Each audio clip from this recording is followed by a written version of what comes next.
네, 오늘 박근혜 정부 2기 경제팀의 경제 정책 방향이 나왔습니다. 경기 회복이 예상보다 저조한 상황에서 41조 원 안팎의 돈을 풀어 침체된 내수를 살리고 서민 경제를 챙기면서 경제 체질을 개선해 나가겠다는 건데요. 네, 과연 실효성이 있을지 좀 따져보겠습니다. 정은보 기획재정부 차관보, 연세대 경제학부 성태훈 교수 나와 계십니다. 두 분 안녕하세요. 네, 안녕하십니까? 안녕하세요. 우리나라 경제가 별로 좋지 않습니다. 많은 분들이 걱정을 하고 있는데 오늘 정부가 종합대책을 발표했습니다. 패키지로 묶어서 종합대책을 발표했는데 재정, 금융 여러 가지 방안들을 총동원해서 내수를 살리겠다. 이런 한마디로 이렇게 정리를 할 수 있겠죠. 어떻게 보십니까? 그렇습니다. 네. 예. 그 내용이 그런데 추가 경정 예산을 하지 않고 다른 수단을 동원하거든요. 어느 정도 효과가 있을 걸로 보시는지요? 우선 저희가 당초에는 추경에 대한 여러 가지 기대가 있었습니다만 네. 저희가 추경을 선택하지 않은 이유는 기본적으로 시기적으로 저희가 추경을 하는 경우라도 실제 집행은 4, 4분기 정도나 돼야지 가능할 걸로 생각을 했습니다. 예. 그래서 오히려 신속한 대응이 필요하다는 판단 하에서 저희가 기금을 통한 확장적인 대책으로 저희가 마련을 했습니다.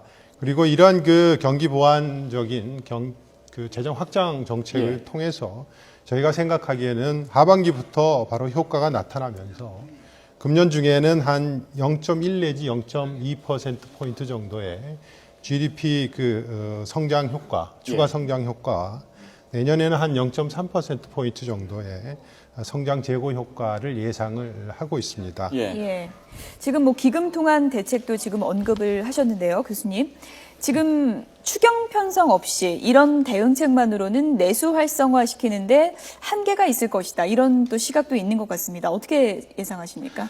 일단 정부에서 현재와 같이 소비와 투자가 부진하고 경기가 계속 가라앉고 있는 상황에서 이러한 경기 불황이 구조화되지 않도록 매우 적극적인 형태의 정책을 수행하겠다고 결의를 한 것은 매우 적절한 정책 방향이라고 생각이 듭니다. 왜냐하면 이러한 상황이 지속되면 실제로 경기를 회복하기가 매우 어렵기 때문에 그렇습니다. 그래서 일단 재정 정책을 통해서 경기를 부양하는 것은 타당한 방향이라고 보여지고요. 그러나 추경을 하기는 좀 어려울 것으로 저도 생각이 됩니다. 따라서 재정 기금들 또 여러 정책 금융기관들을 통해서 직접 정책 타겟을 명확히 설정한 다음에 거기에 맞게 정책 자금을 사용하는 것이 실제로는 중요할 것으로 생각이 됩니다. 또 약 40조에 달하는 이게 상당히 큰 규모이기 때문에 통화 정책이 아마 동반되지 않으면 오히려 원화 강세를 만들어내거나 또는 추가적인 이제 민간 자금을 구축하는 문제가 발생할 수 있기 때문에 이 부분에 대해서도 한국은행과 조율을 이끌어내야 될 것으로 생각이 됩니다. 예. 당장 연내 20조 원 정도가 풀릴 것으로 예상이 되지 않습니까? 그런데 이게 기금, 그러니까 대출 자금 같은 거 늘리는 방안인데 사실 경제가 안 좋은 것이 시중에 돈이 없어서가 아니고 투자가 안 이루어지는 것이 돈이 없어서가 아니고 뭔가 막혀있기 때문이 아니겠습니까? 어떻게 보시는지요? 예, 그렇습니다. 사실 저희가 판단한 것은 현재의 전반적인 저희 한국 경제가 안고 있는 구조적인 문제가 경제의 선순환 구조가 작동하지 않고 있다는 겁니다. 잘 아시겠습니다만은 기업의 소득은 상당폭 증가를 하고 있는데 그게 가계소득으로 배분되는 과정이 차단됨에 따라서 가계가 내수의 주체적인 역할을 하는 그 과정에서 상당히 제약 요인이 됐습니다. 그래서 저희는 이번 대책의 기본적인 주안점은 첫 번째는 재정 보강을 통해서 유효 수요를 자극해내고 그다음 두 번째는 가계의 가처분 소득을 좀 확대시켜 줌으로써 내수를 통한 기본적인 경제 체질 개선과 선순환 구조를 만들어 나가는데 정책의 역점을 두었다는 점을 말씀드리겠습니다. 네. 핵심적인 내용들을 이제 몇 가지 좀 살펴보면요. 부동산 규제 완화요. 주택을 살 수 있도록 이제 골자는 돈을 더 이제 빌려줄 수 있도록 하겠다는 취지인데요. 이렇게 되면은 가계빚이 더 늘어날 수도 있지 않느냐 이런 우려도 상당히 많은 것 같습니다. 어떻게 풀릴 걸로 보십니까? 이 부동산 정책에 대해서는 우리가 두 가지로 생각해 볼 수 있을 것 같습니다. 이제 첫째는 금리 인하를 비롯해서 전반적으로 시중의 유동성을 좀 더 공급함으로써 기존의 부채를 가지고 있는 분들의 이자 비용 부담을 최대한 완화시켜 줄 수 있도록 노력을 해야 될 것 같습니다. 그리고 예. 이제 또 한 가지는 최근에 이제 DTI하고 LTV 규제 완화 이슈가 나오고 있는데요. 이러한 형태의 금융 감독은 오히려 일정 부분 강화할 필요가 있다 이렇게 생각이 듭니다. 왜냐하면 이자 비용 부담을 낮추면서 금융 감독까지 완화하게 되면 추가적으로 부채가 확대될 수 있는 부분이 있기 때문에 이 부분에 예. 대해서는 상당히 좀 조심할 필요는 있다고 생각이 듭니다. 그러나 어쨌든 가계의 가처분 소득을 늘려서 경제의 전반적인 소비와 투자를 활성화시키고 이를 통해서 소득을 재창출함으로써 추가적으로 가계의 빚을 갚을 수 있는 여력을 만들어내겠다라고 하는 그 정책 방향은 타당하다고 생각이 됩니다. 예, 부동산에 대한 담보 비율이 어느 정도 인정하느냐 이런 부분을 규제를 풀어서 뭔가 대출을 좀 쉽게 해주는 그런 정책인데 이러다 보면은 한국 경제의 뇌관이라고 불릴 수 있는 가계빚 이게 또 악화되는 게 아니냐 이런 우려도 네. 있거든요. 그런데 어떤 배경에 이런 결정을 내리게 된 겁니까? 기본적으로 저희가 부동산 시장을 보면 현재 저희가 여러 가지 그 대책을 발표를 하고 시행을 했습니다만은 아직까지 뚜렷한 회복의 기미를 보이지 않고 있습니다.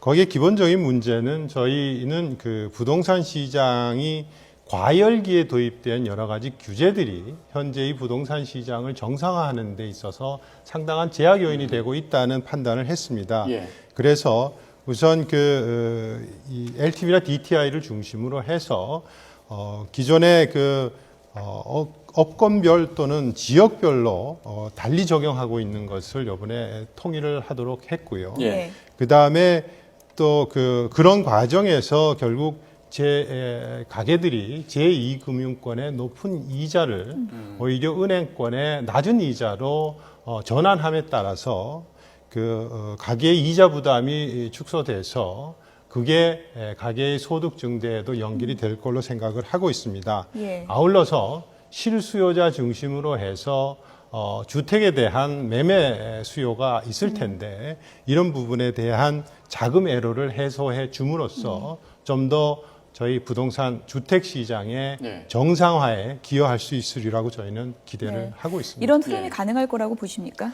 일단 LTV 같은 경우는 이 규제를 완화하는 것이 일정 부분 도움이 될 것으로 사실 생각을 합니다. 왜냐하면 그 LTV 규제를 완화하면 추가적으로 가지고 있던 부채 부담에 의해서 발생할 수 있는 가계의 일종의 부도 위험을 줄일 수 있는 부분은 있다고 생각이 됩니다. 그런데 이제 DTI 규제 완화 같은 경우는 실제로는 이자 상환 능력과 관련되어 있기 때문에 이 부분을 이제 잘못 건드리게 되면 상당히 이제 저소득층에서 주택을 구입하기 어려운 계층이 주택을 대출을 받아서 구입하는 경우에 가계 대출을 확대시키면서 위험이 만들어질 여력이 좀 있습니다. 그래서 이 부분에 대해서는 실제로 금융 감독 당국에서 상당히 감독을 철저히 해야 될 것으로 생각이 됩니다. 그다음에 이제 부동산 관련해서 최근에 전세 과세를 보류하기로 양출한 것은 비교적 타당한 방향이었다라고 생각이 됩니다. 그것이 실제로는 예. DTI나 LTV 규제 완화보다 상당한 영향을 줄 수 있는 부분이라고 생각이 들고 예. 부동산 경기를 일정 부분 활성화시키면서 전세를 구하는 사람들에게 부담을 좀 덜어줄 수 있는 요인이라고 생각이 됩니다. 예.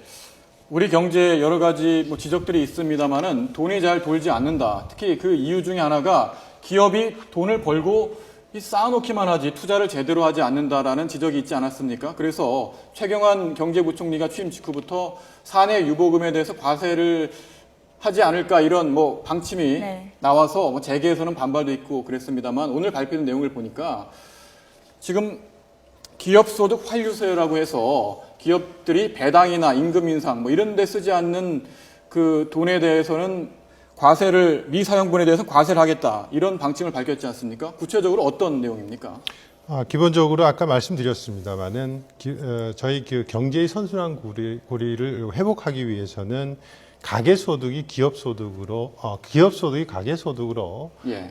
환류되는 부분이 활성화돼야 된다고 저희를 판단을 했습니다. 예. 그래서 기본적으로 가계소득 증대 세제라는 종합적인 패키지를 마련을 했는데 거기에는 먼저 근로소득을 좀 더 일정 수준 이상으로 기업이 임금을 지급하게 되면 거기에 대해서는 세액공제와 같은 세제상의 지원을 할 거고요. 예. 예. 그다음에 배당을 일정 수준 이상으로 하게 될 경우에도 정부가 세제상 지원을 할 겁니다. 이런 두 가지 인센티브를 드리고 그다음에 현재도 보면 투자와 관련해서는 여러 가지 세제상의 인센티브가 있습니다. 그래서 투자를 저희가 유도를 하고 있는데 이러한 임금, 배당, 투자의 그런 당기 순이익이 배분되는데 그 과정에서 일정 수준보다 좀 낮게 배분이 돼서 유보가 일정 수준 이상으로 좀 초과할 경우에는 예. 거기에 대해서는 정부가 세제상의 불이익을 주려고 합니다. 그래서 그러한 전반적인 패키지가 예. 그래서 가계소득 증대 세제라는 패키지로 저희가 입안을 했고요. 예. 그 구체적인 것은 8월 달에 세제 개편 방안에 담아서 구체적인 내용들을 저희가 발표를 할 계획입니다. 여기서 다만 재계에서 우려하고 있는 것들이 몇 가지가 있는데 첫째는 저희가 이미 사내 유보가 되어 있는 부분에 대해서는 예. 과세 대상에서 제외할 겁니다. 예. 그리고 앞에 인센티브를 통해서 임금이나 배당에 대한 세제 지원을 해주면서 그리고 과도하게 유보되는 부분에 대해서는 세제상의 부담을 준다는 취지에서 저희가 이를 통해서 세수 확보를 하고자 하는 목적은 추호도 없습니다. 그래서 가능한 한 저희는 세수의 세 지원과 그리고 추가적인 부담이 거의 비슷하게 가서 세제상으로는 추가적인 기업에 있어서의 부담이 없도록 하자는 게 이번 세제의 기본적인 취지라는 점을 말씀드리겠습니다. 세수 확보 목적이 아니라 이제 더 많은 기업 소득이 가계 소득으로 이제 흘러갈 수 있는 흐름을 만들자고 하는 게 이제 취지라고 설명을 해주셨는데요. 문제는 이제 기업의 입장에서 이 제도를 어떻게 받아들일 것인가라는 부분인데요. 어떻게 예상하십니까? 처음 이제 기업 유보금에 대해서 과세한다는 입장이 나왔을 때 아마도 기업의 입장에서는 이중과세 문제가 바로 등장을 했을 것 같습니다. 이미 네. 법인세를 낸 부분에 대해서 추가적인 이제 세금을 걷는 부분이 있기 때문에. 그런데 이제 최근에 다시 발표된 기업소득 환류 세제에서는 제가 보기에 이제 이중소득 문제는 좀 상당히 줄어든 것으로 생각이 됩니다. 그런데 이제 이중과세 문제가 줄어들었다고 해서 정책 효과가 있느냐는 좀 다른 문제일 것 같습니다. 이제 미국의 경우에 고국투자법이라고 해서 미국의 이제 투자와 일자리를 높이기 위해서 해외에 나가 있던 기업들의 돈을 미국으로 끌어오게 하고 그렇게 하면 이제 세금 인센티브를 준 적이 있습니다. 근데 이것은 이제 실제로는 투자를 높이고 일자리를 만들기 위해서 했는데 어떻게 됐냐 하면 대개 이제 돈은 미국으로 가지고 왔지만 실제로 투자와 일자리 창출은 별로 이루어지지 않았거든요. 이것은 예. 어떤 의미가 있냐 하면 실제 우리가 정책을 설계할 때 있어서 그 정책 목표를 매우 명확하게 설정하고 그 정책 목표에 직접 타겟하는 것이 매우 중요하다고 생각이 됩니다. 그래서 네. 이 경우에 아마 사내 유보에 일정 부분 이제 과세하는 형태가 되면 아마도 사내 유보가 아닌 부분으로 자금을 보내거나 또 이제 배당, 고용, 이제 투자 이런 이야기가 있지만 실제로는 아마도 임금 인상이나 이런 부분은 많이 이루어지지 않을 가능성이 제가 보기에는 있다고 보여집니다. 형태만 달라질 거다라고 보시는 그렇습니다. 거군요. 그래서 이제 예. 다른 항목으로 바뀔 가능성이 있기 때문에 제가 생각하기에는 보다 직접적으로 결국은 가계 가처분 소득을 늘릴 수 있는 방향, 그것은 일자리를 추가로 창출한 형태의 투자, 또 임금을 일정 부분 상승시키는 부분에 대한 인센티브, 이런 형식으로 보다 명확하게 즉 사내에 유보하지 않아서 인센티브를 받는 것이 아니라 이 부분을 행함으로써 인센티브를 받는 형태로 보다 직접적으로 정책을 타겟하는 것이 중요할 것으로 생각이 됩니다. 예. 어떻게 생각하십니까? 지적에 대해서. 그런 부분과 관련해서는 저희가 세제를 만들어 나가는 과정에서 꼼꼼히 따져서 제도화하도록 하고요. 예. 그리고 제도화된 세제상을 운영하는 과정에서 세정 측면에서도 그런 부분에 대한 것을 충분히 늘 보완을 하면서 저희가 세제와 세정을 운영토록 그렇게 하겠습니다. 예. 예. 가게가 쓸 수 있는 돈을 많이 가져야지 되는데, 대출금도 갚아야 되고, 학원비도 내야 되고, 예. 집에서 쓸 돈이 없다 보니까 꽁꽁 얼어 있는 분위기인데요. 특히 어려운 서민층, 정말 할 말이 많은 것 같습니다. 비정규직. 이번 발표를 보니까 비정규직의 처우를 정규직 수준으로 끌어올리는 내용도 포함되어 있던데요. 예. 비정규직, 정규직을 화하는 거 어떻게 현실화시킬 계획이십니까? 저희가 가계 소득의 여러 가지 어려운 점이 첫 번째로는 기업 소득이 가계 소득으로 환류되는 부분, 그리고 두 번째 저희가 생각하고 있는 게 비정규직입니다. 현재 저희 비정규직이 한 600만 정도 되는데 1,800만의 근로소득자의 한 3분의 1입니다. 그래서 이 비정규직에 대한 처우 개선 그리고 정규직 전환을 유도하는 그런 정책적인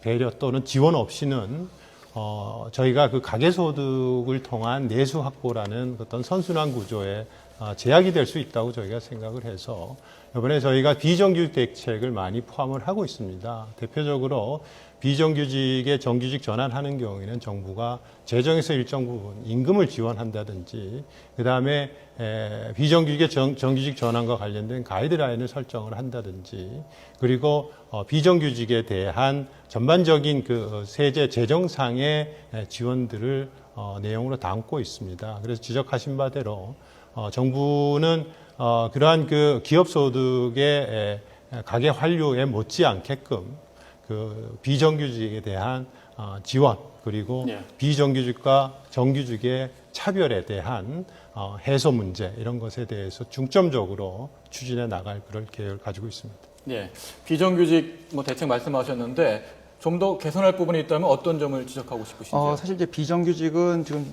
설명하신 것처럼 사실 문제 중에 하나가 비정규직을 가지고 있는 개인의 이제 삶의 행복 문제도 있고 실제로 이게 거시경제 전반적으로 봐서 비정규직이 확대되는 경우에 이분들이 미래에 대한 불확실성이 크기 때문에 충분한 소비 여력을 확보하기가 상당히 어려운 부분이 있습니다. 그래서 이제 정부에서 이 부분에 대해서 좀 더 직접적인 지원을 통해서 이게 왜냐 안 그러면은 물론 이제 기업에게 모두 다 부담이 가는 문제가 있기 때문에 이제 정부에서 일정 부분은 비용을 부담하는 형태로 해주는 것이 바람직할 것으로 생각됩니다. 예, 박근혜 정부 2기 경제 정책에 대해서 알아봤는데요. 오늘 말씀 여기까지 듣도록 하겠습니다. 네. 정은보 기획여정부 차관보 연세대 경제학부 성태윤 교수였습니다. 두 분 고맙습니다. 네, 감사합니다. 감사합니다.